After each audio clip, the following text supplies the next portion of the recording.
ইতিমধ্যে সবচেয়ে বড় খবর আইএসএফের রাজ্য কমিটির থেকে একেবারে সরাসরি জানিয়ে দিলেন আইএসএফের কর্মীর সতর্কবার্তা।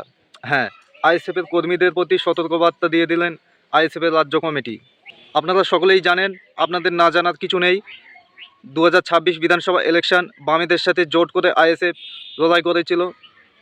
আপনারা ফলাফল সবই জানেন, কি হয়েছে না হয়েছে। সেই কেন্দ্রে আসছে 2028 যে পঞ্চায়েত নির্বাচন, সেই নির্বাচনের কেন্দ্রে বামেদের সাথে কিছু আলাপ আলোচনা কথাবার্তার জন্য নওশাদ সিদ্দিকী ইতিমধ্যে 3বার বামকে চিঠি দিয়ে জানিয়েছে যে ইতিমধ্যে আলোচনায় বসতে হবে। কেননা গ্রাম অঞ্চলে যেসব বুথগুলো আছে সেসব বুথগুলো সংগঠন শক্ত করতে হবে। কিন্তু আইএসএফের রাজ্য কমিটি থেকে জানানো হয়েছে যে বামের থেকে কোনো সাড়া পাওয়া যাচ্ছে না এখনও অবধি।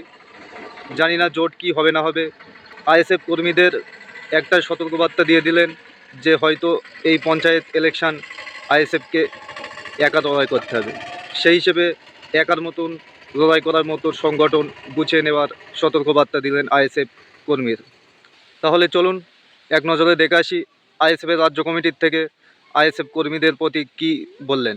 সেই ভিডিওটা আপনারা দেখুন, তারপরে আমি কিছু বলছি। Good evening and welcome to Apna Dekhan News Hall 24.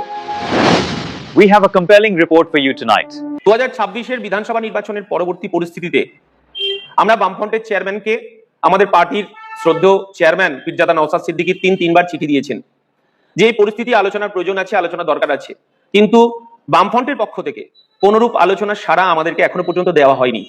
স্বাভাবিকভাবেই আমরা লক্ষ্য করলাম পশ্চিম বাংলায় বিভিন্ন রাজনৈতিক দল পঞ্চায়েত নির্বাচনকে কেন্দ্র করে তারা তাদের মতো ঘর গোছাতে শুরু করেছে।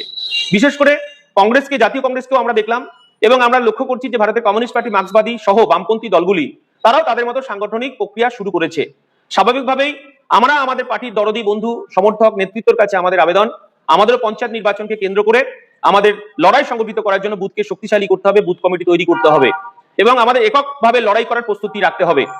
এটাও আমাদের জেনে রাখা দরকার যে আমরা চিঠির সদুত্তর এখনো পর্যন্ত পাইনি, কিন্তু আগামীতে বিজেপি এবং তার সহযোগীদের বিরুদ্ধে লড়াই করার জন্য যদি আমাদের আন্দোলন কর্মসূচি আবার যদি বামফ্রন্টের চেয়ারম্যান আমাদেরকে ডাকেন, তাহলে আমরা আবার তাদের সঙ্গে বসতে রাজি আছি এবং তাদের জন্য আমাদের দরজা সবসময় খোলা রইল। ভিডিওটা দেখলেন, সরাসরি আইএসএফের রাজ্য কমিটির থেকে এটাই জানিয়েছে আইএসএফের কর্মীদের একা লড়াই করার মতো সংগঠন গোছানোর তারা বার্তা দিয়েছে।